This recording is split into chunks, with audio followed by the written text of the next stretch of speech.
everybody, I'm Quinn. And I'm Scott. Welcome to the Almost Friday show for Thursday, August 12th, 2010. And off the press this week, we're talking about Top Gear coming to America. I guess. Yeah. I'm not excited. Some other people might be excited. We should give it time. Then we're going to the gutters, and we're talking about sea bear and land shark. It's a bear that I think it's swims. Self-explanatory. Yeah. Really. Yeah. You'll just find out more Bear later. shark. In Tech Insight this week, we're talking about Google and Verizon's net neutrality and what that might mean for all of us who use devices that access the internet. Which is a lot, if you haven't noticed. More or less if you're an American, because apparently the rest of the world doesn't have internet. And we're going behind the lens, and we're talking about a really cool follow focus device and something Quinn whipped up for under $15. Yeah, we're bringing you a DIY this week. And in Law of the Week, we check out what happens when Jason Schwartzman and Michael Cera decide to do the news. Or actually the weather in this case. And some sports. Yeah. Kind of. And some bus dodging. Yeah. But without further ado, it's time for Off the Press.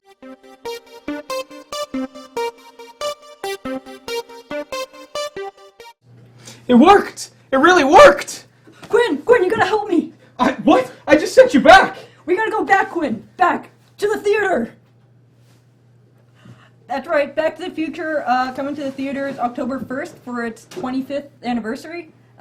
Digital release. There's not really much news about whether it's gonna be limited or national or... I really hope it's not limited because that's one of my all-time favorite movie series. Yeah, if it's limited, that means we probably won't get it here because we don't live in Montreal, Toronto, or Vancouver. We get some stuff sometimes. Well, sometimes, but not something that would be awesome like this. Just negative vibes. What's with the negative vibes? It's one of my favorite movies. And You will come to Ottawa. Back to the Future will come to Ottawa. I really hope it does. Yeah, me too. There's really nothing more to say about that except that it's coming back to theaters. I think this is just trying to hype up the Blu-ray release because it's probably the Blu-ray is probably which is well overdue at this point. I'm gonna buy it, or ask for it for Christmas because I kind of don't want to spend like $60 on movies I already own. It's a true story. Both of us already have the DVD sets. However, maybe if traveling back in time in a car wasn't your deal, you just preferred to travel through slider-like wormholes or something like that. And you bodies. like to make leaps of quantum proportions. I travel in time and help people. Yeah, come back as other people. This is really a stretch here, but You like to do transgender leaping at quantum lengths. Then maybe perhaps you'll be excited about the potential new Quantum Leap movie. That did happen, yeah. So this is like in heavy rumor land, but Scott Bakula at Comic-Con said that there is a Quantum Leap movie in the works. It's being written by the original creator, but Scott Bakula and Dean Stockwell won't be starring in it. They would just have minor roles, which is probably for the better because they're both really old. Yeah. And it'd be like Quantum Leap Retirement Home Edition, or something like that. I don't know. Dean, what is it? Dean Stockwell. Dean Stockwell would just be walking around with a He's like Leonard walker Nimoy all at the this time. point. He's like a plastic bag and a skeleton. Yes. So. Well, he's short though. Yeah, but so there's really nothing more to report on this except for it's being written. There are some Hollywood execs, air quotes, looking into it. So might get made, might not get made. It could be like straight to TV or straight to DVD. I really, Quantum Leap was an okay show. It wasn't a fantastic show. I watched it because it was on before Star Trek. So I'm not sure how much appeal. I think the generation's too late for this. My dad really liked Quantum Leap, but I don't know whether he'd go see the Quantum Leap movie. And our generation really wasn't around for Quantum Leap. No. For the most part. So, we'll see what happens. Yeah. However, if maybe we were right the first time around and you do like cars, Top Gear is coming to the States, which some people think is good and some people think is bad. So we reported on this when it first broke that it was going to be on the History Channel. It was going to air in fall, but a trailer has been released now that shows one of the challenge stunt things plus a little driving fast cars, making tires smoke, yelling power, and rock music. Lots of rock music. We'll play a little clip from the trailer here for you.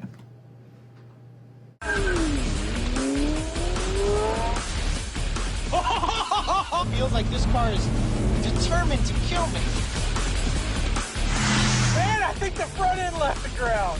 This is awesome. 167 miles an hour in a 4-door.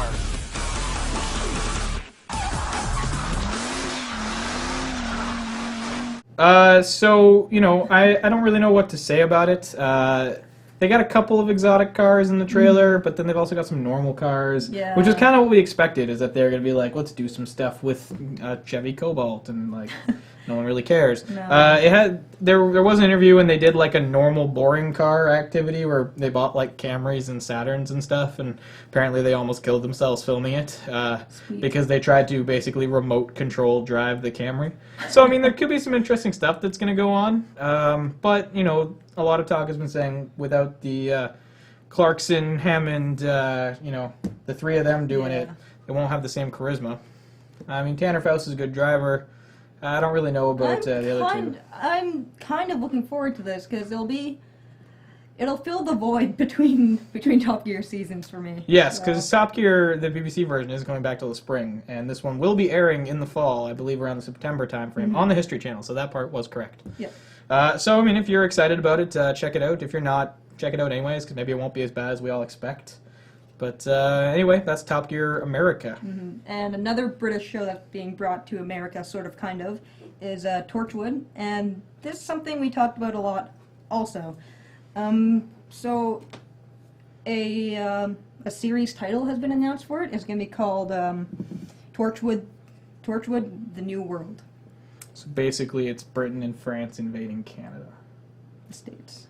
Oh, wow. Invading North America. North America. Well, It's going to be Jack Harkness chasing down It's North America Indians. going to the UK to look for Torchwood because they're legendary and there's some alien shit happening. First episode, Roswell. Oh, come on, guys. Oh, really? So, I mean, again, if you're a Torchwood fan, probably pretty excited to know that this is season 4. We're going to see Captain Jack. We're going to see Gwen And Reese. And Reese as well. So, we're kind of excited for it. We'll see what happens it going stateside as well. It's going to be 10 episodes long. It's going to run on Starz. That's the channel that brought you softcore porn. Spartans. Spartacus porn. There were some writers that were announced for this, and most of the writers had pretty good resumes. They came from other sci-fi shows like The X-Files. One of them did some UK Torchwood, so hopefully it'll be pretty good. I'm looking forward to it because it's more Torchwood. Definitely. Yeah. That wraps up Off the Press this week. We'll be coming right back with Dave and From the Gutters.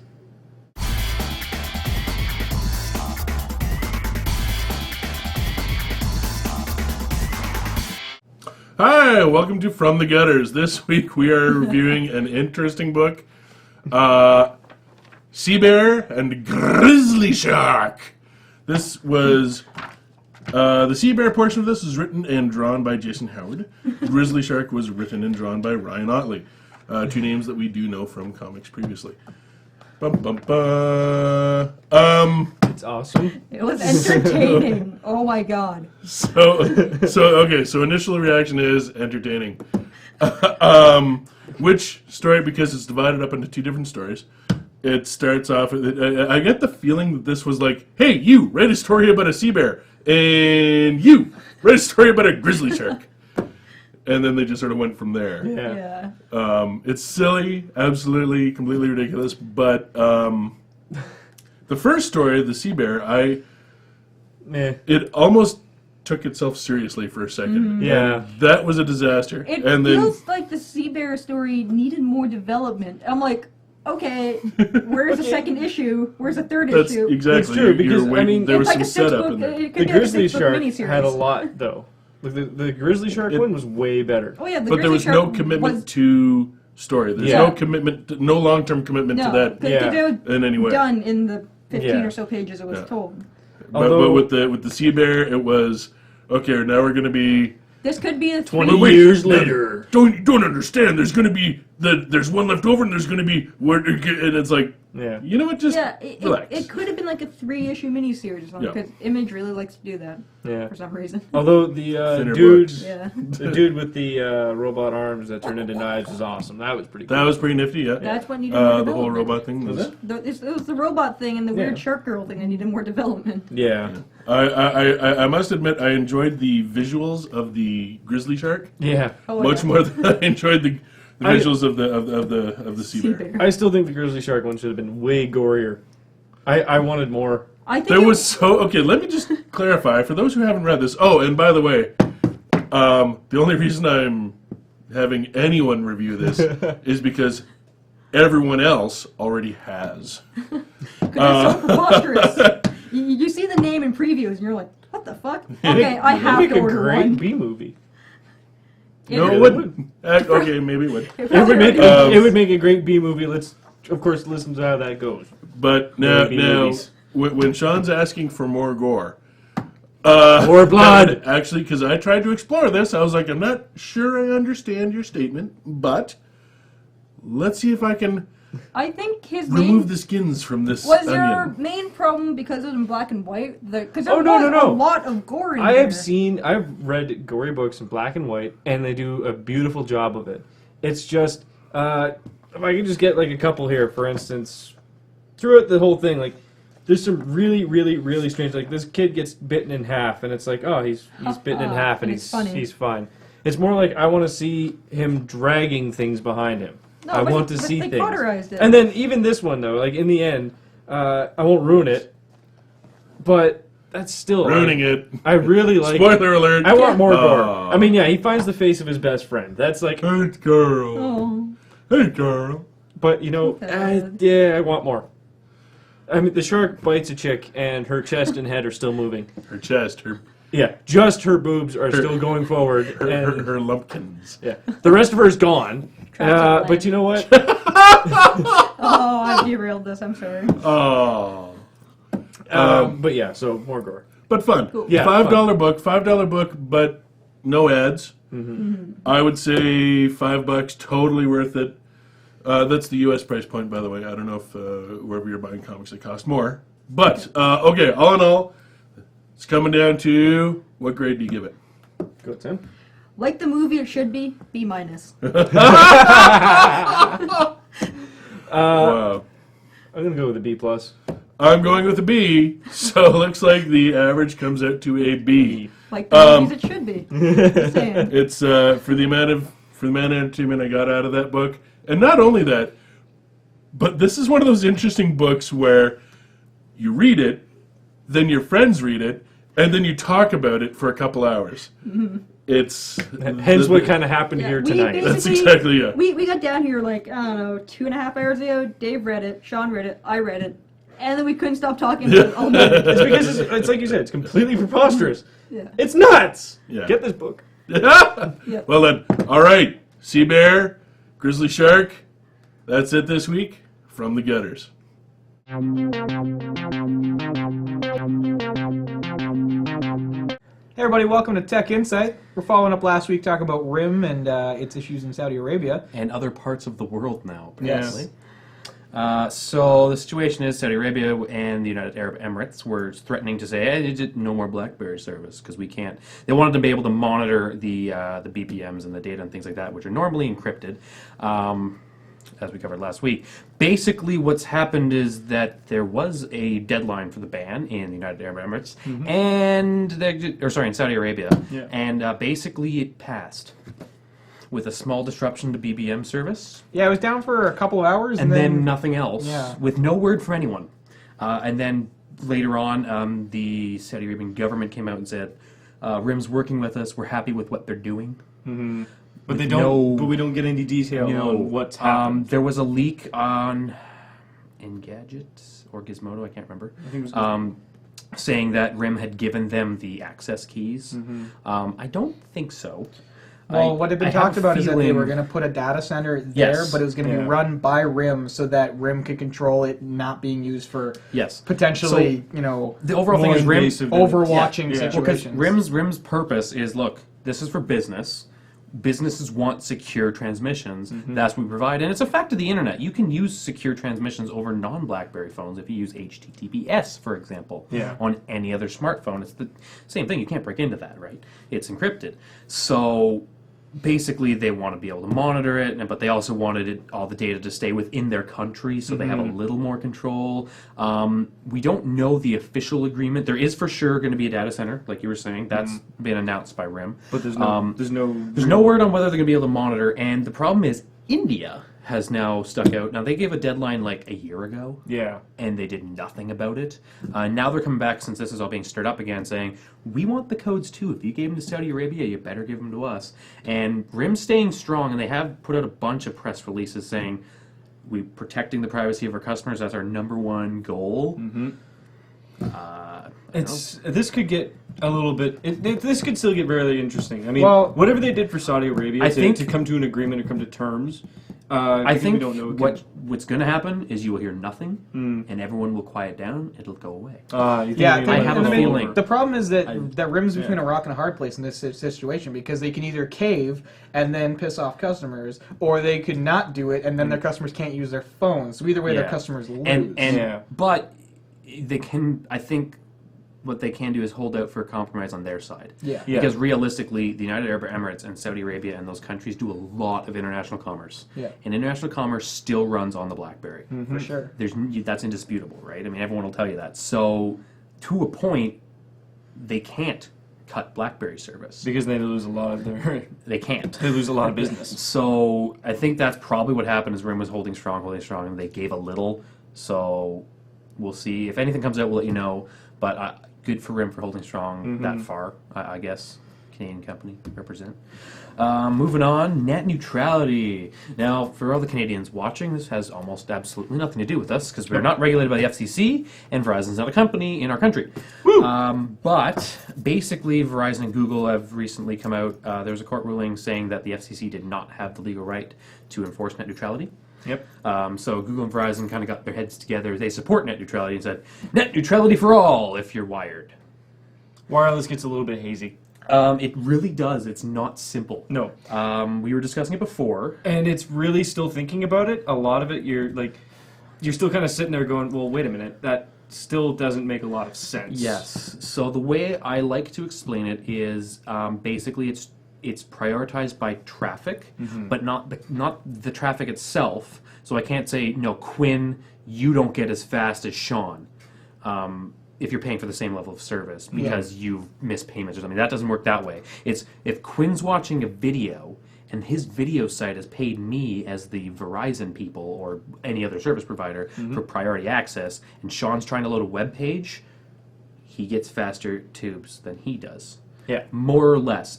It's not as simple as that. But it's basically monetization of prioritization of traffic. Yeah. So I pay you to make sure my traffic gets priority over other people's traffic. So it's kind of like buying a certain size slice piece of the pie. Yeah. Yeah. That's a good way to look at it. If there's 100% and YouTube wants to buy out 50, well then the other 50% has to be split by everyone else. And, so. And the reason Verizon and Google have this doesn't necessarily mean anything, but the reason they decided this way is basically the wireless spectrum is not. It's way more competitive than the wired market. Yep. There are a lot of consumers on wireless. There's way more on wired right now. I mean, that will probably shift. Yeah. But it hasn't yet. With the increasing of the networks, it was. And the network load is completely different. Yeah. You put in like one wireless piece of infrastructure, you've got a lot less bandwidth and control than if you put in one wired piece of infrastructure. Now, what's the concern about one company buying, like, what happens when the issue is that each company is trying to put in more and more money and it gets to a point where certain companies just get so little bandwidth that their stuff's almost unusable? Like, what's the danger of that happening? It doesn't quite work out that way. Okay. Don't think of it as it's not. The internet is not a series of tubes. Don't think of it that way. It's definitely not a big truck either. It can't be full. Yeah. Okay. There will always be bandwidth allocated for other things. It doesn't it's not YouTube always takes 50% if they're paying. It changes. Okay. It's because you can, don't forget, you can also probably go up to them and say, hey, I want to pay more money so I can increase my bandwidth so my customers and at the same, and it's going to to depend on what tier of service you have too. Yeah. I mean, if you're at a really high tier of service, you're not going to notice as much. Yeah. And things like that. The implementation's really weird. And the thing that I worry about more than companies paying for access is faking it. So let's say it'd be very easy to set up, not very easy, but there are a lot of smart people out there, set up a torrent service that mimics itself as video traffic. let's say I know Vimeo, for example. Like, none of these companies have made any agreements. I'm just throwing names out there that are familiar. Let's say Vimeo makes an agreement with Verizon. I'm on Verizon Wireless, and I make my torrent look like Vimeo video. Yeah. Bam, there it goes, prioritized. So we'll see. We'll definitely keep you up to date on how it fills out. Hopefully it gets less murky. Hopefully. Good news in the mobile phone industry if you're a gamer. The PSP phone maybe is finally coming into existence. You know, this one's kind of strange to me. Considering how, you know, the PSP Go is, or isn't. So it didn't, yeah. Yeah. I'm kind of worried about this going the same way. However, it does have the advantage of having It has the more backing function. of Sony Ericsson, Yes. and not just Sony. Which is Sony's mobile brand for their phone. Yeah, they do fairly well. They are starting to branch into smartphones with the Xperia. Is that how you say it? Yeah, although I don't know if that's actually made by Ericsson, is it? It's Sony I Ericsson. think it's an Ericsson. Yeah. So it's So quick lowdown on the specs. It's not 100%. This was an exclusive to Engadget, whatever that means. So you're looking at a fold out, but instead of keyboard, it's got a PSP Go-ish pad. basic controls for the PSP controller. I was saying 3.5 to 4.1 inch screen, something like that. 1 gigahertz processor. Gigahertz Snapdragon, which is good. Yeah. It's probably going to be using Android 3.0 Yes. Gingerbread. Which isn't shipping to the fall, so don't look for this phone too soon. And it's going to have PSP, PS1 type graphics, so 3D coming to Android phones. Android. Well, there was the rumor going around that certain Android phones, will also get some of this Sony action, so you might be able to actually play some of the old games. What the rumors was, as well as that saying if I can play my game on this, since it's a PlayStation branded phone most likely. Yeah. It'll be on there somewhere, like PlayStation, Xperia together kind of thing. But if I can play it on this phone, and let's say I have a Droid 2 or something like that, that's just as compatible and has buttons that maybe could work, the games might transfer So via it Android could port Marketplace. over the games. Yeah, Exactly. yeah. And they've been throwing around titles like Call of Duty, God of War, Little Big Planet. So nothing for sure, but I think they should make this phone because I think there is a market for it. It's not us. We were kind of just talking about, no, I don't want that. But I think the PSP Go makes more sense if it has a phone than without one. Yeah. Definitely. Yeah. This could get very interesting as well. We'll see what happens. We'll definitely follow it up if we get release dates and things like that. Yeah. A few things to round off the segment. Wind hits 100,000 subscribers. Is that 100,000 in Canada or in... Yes. Yeah. They're only operating in Canada. As Wind. No, I mean like as opposed to a certain province. No, yeah. Yeah, No. Okay. it's everywhere. All over the So country. considering they don't have that many markets in the whole country, Yeah, that's pretty that's good. pretty good. I like to see that they are breaking into a decent number. If it was like 50,000, you'd kind of like, but you're up into 100,000 is pretty good. six digits. Yeah. So congratulations. And last but not least, more Apple news. Apparently, All Things D is confirmed that there's going to be a mid-September Apple release party. Which is pretty par for the course. Yeah, big surprise. Yeah. I wonder what's going to be there. Oh, probably iPods. Like every Who knows? other And September. iPad 2. Well, we won't see an I don't think iPad so. 2, but Not till we, next spring. No, we we're not gonna see could that potentially see an iPad bump to 4.0 though. Yes. Yeah. That would be reasonable. That would make Yeah. sense. And a lot of iPad owners really want that right now. Yeah. And there's been talk of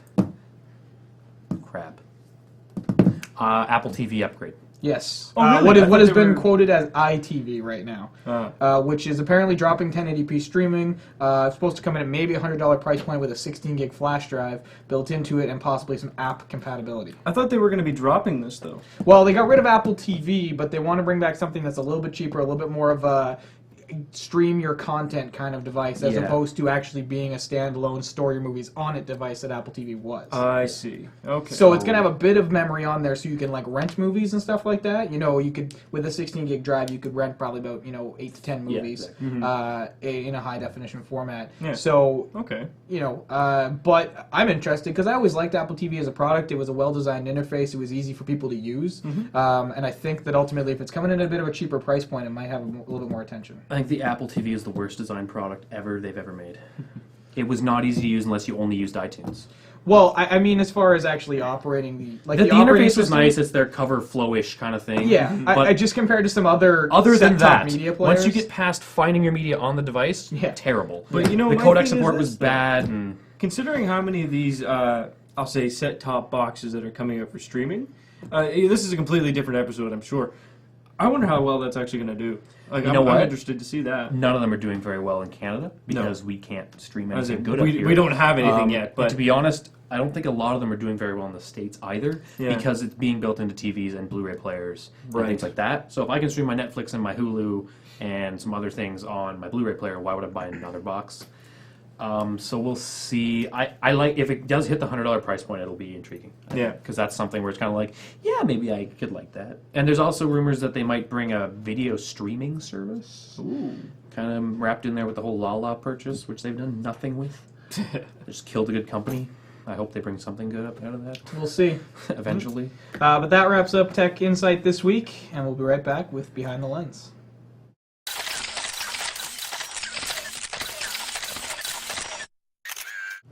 All right, welcome to Behind the Lens. Before we get to our DIY segment, which you should definitely stick around for because it's pretty awesome, we're going to talk about a new product in follow focus technology. Not too revolutionary, but effective, really. Yeah.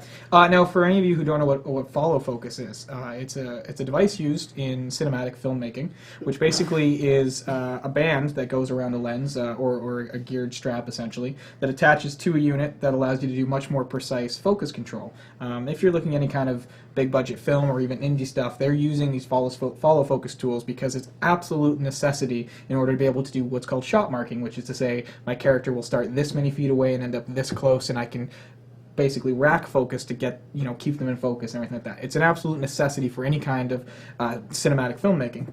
But the problem with these digital SLRs that everyone likes to shoot with is that they take great video, but not a lot of the accessories are really as easy to use as it is with the bigger cinema cameras. Yeah. So one of the problems is a lot of these follow focus units mount right up to the camera, so it's really hard to use the follow focus while you're holding the camera, and it's also hard if you're moving the camera around on a dolly for someone to follow you with the if you've got an assistant focuser or a focus puller is what they're called, to follow the camera around and turn it. So basically what Intuit Focus I should say has created is what they call the HF the HF something. HF The HF IF1. IF1, yes, which is a somewhat affordable follow focus unit. Somewhat. Yes. Unfortunately, when it comes to any kind of professional grade stuff, it all gets really expensive. Yes. So this follow focus unit is about $3,900, which is actually kind of cheap for a follow focus unit. But what's impressive about this one is if you look at the shot here,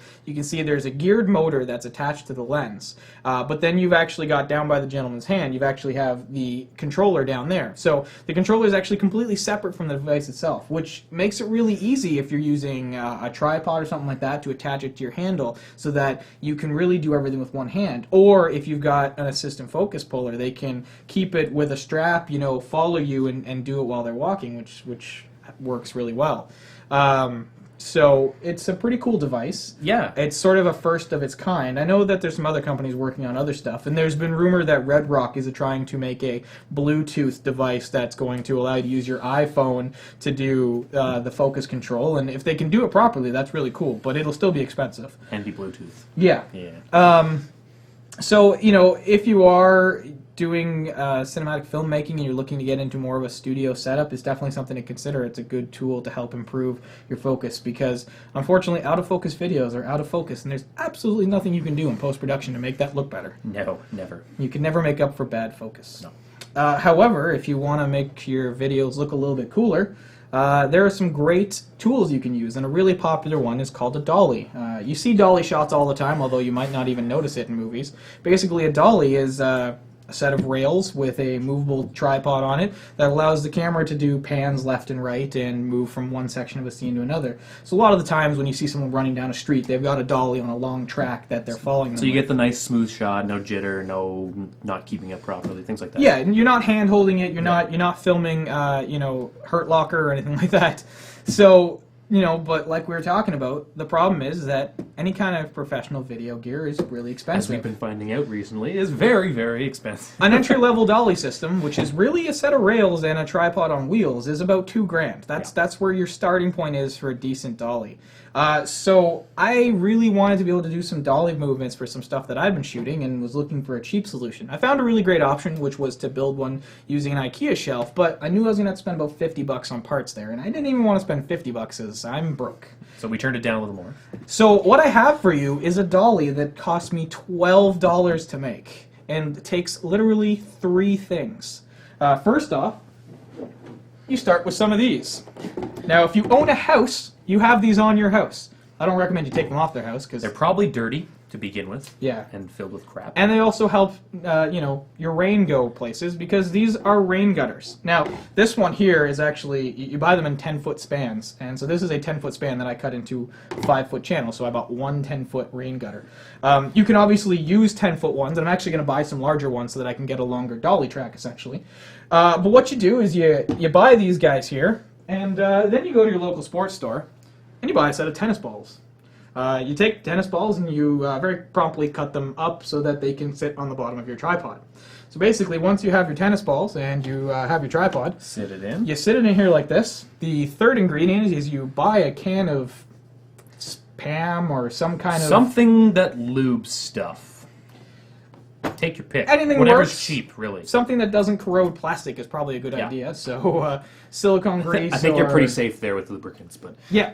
So basically, once you grease it up, you essentially have the ability to do this, which is allowing your tripod to very smoothly move back and forth across a rail.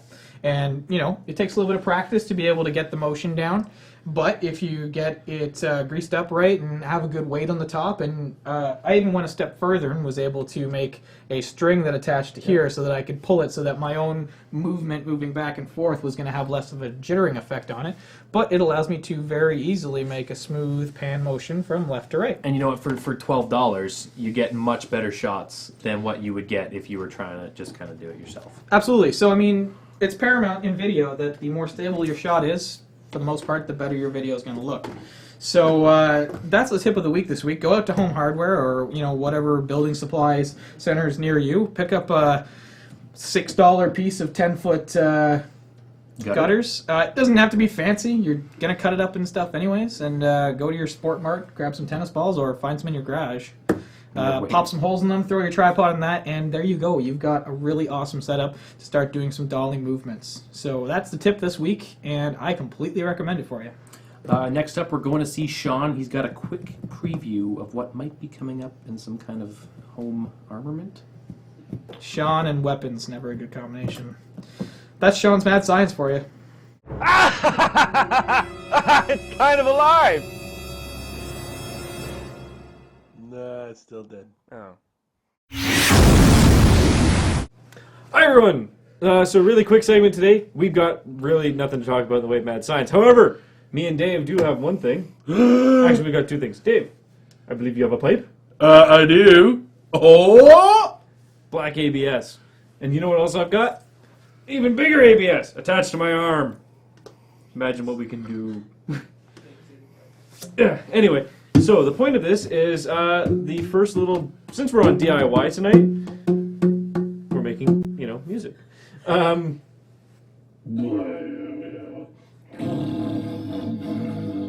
Or horrible, horrible bathroom sounds.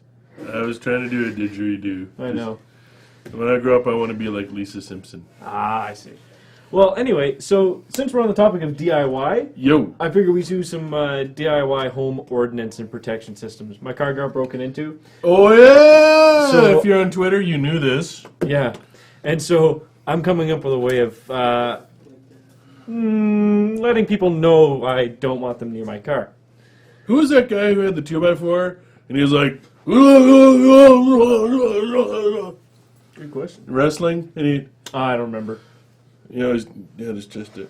Sorry, ordinance. That's a So good that question. we're going to scare people away from your car. Yeah. So Notice it said we. Yeah. Now, the thing is, this system is probably going to have to be tested. Yes. And I'm going to guess it's me who pretends to be a burglar. No, actually, I won't be firing at you. Sweet. Because the greatest thing about this tube and that tube is when they're put together properly, and when you add some aerosol and put a potato in that tube, we get to fire off a potato. That's right. DIY potato cannon. Easy to make. Figure everyone should, if you don't know how to make one, we'll show you. I've seen videos of kids who made them. Yeah. I've seen some pretty, this is going to be very simplistic. We're talking down basic.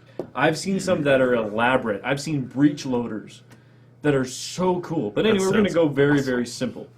To start with. Yeah, to start with. And hopefully And we'll then get... we're going to upgrade it. Eventually it's going to be a mech power suit. But Yeah. until then, It'll fire Irish small steps. napalm. Baby steps, baby steps. They'll be firing Irish napalm, which is a baked potato with lots of butter. Baked potato. Yeah. And so it'll be hot. So it'll be like right out of the making wave. Quick, launch it. And it'll the make wave that cool goes. sound. Yeah, it'll be something more like a... Oh. Actually, it'll be a lot louder with a bit of a bang. So what we're going to do is, over the next couple of days, I'm probably going to be putting this together. And I'll try and get some pictures taken, whether, I do them in my unprofessional, noobish way, or if Quinn's free and we decide to hook up, we can take pictures. I probably just do it my noobish way. It'll be easier. Unprofessional and noobish usually means in a bathrobe. Yeah, if you're lucky. I can't seem to find it. You see, and I was talking to someone about this. I make a joke that I'm slightly uncomfortable with, therefore opening the gate. Yep. And then the next person says something that makes me really uncomfortable. I have no one but myself to blame. Yep. Anyway, all right. So Potato Cannon. Yep, pay attention to the website. If anything, we're going to be popping up. I've got my own little blog that's kind of useless. I don't really use it for much. So we're going to be showing just little pictures and what to do with it. And eventually, next week, hopefully we'll have a test video that we can show you in the field. And that's it for Mad Science. DIY Mad Science and Home Ordinance. Who'd have thunk it? A little bit of ABS and some and some sealant.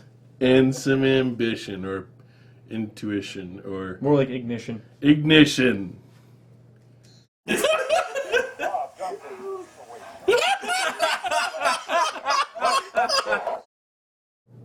It's that time. It's Law of the Week, and this week we're bringing you weather from another state you don't even care about. But, Unless you live in Atlanta. well, yes. And you like the weather from a couple of days ago. Whatever floats your boat. Yeah. Either way, the weather is being talked to you by Presented by...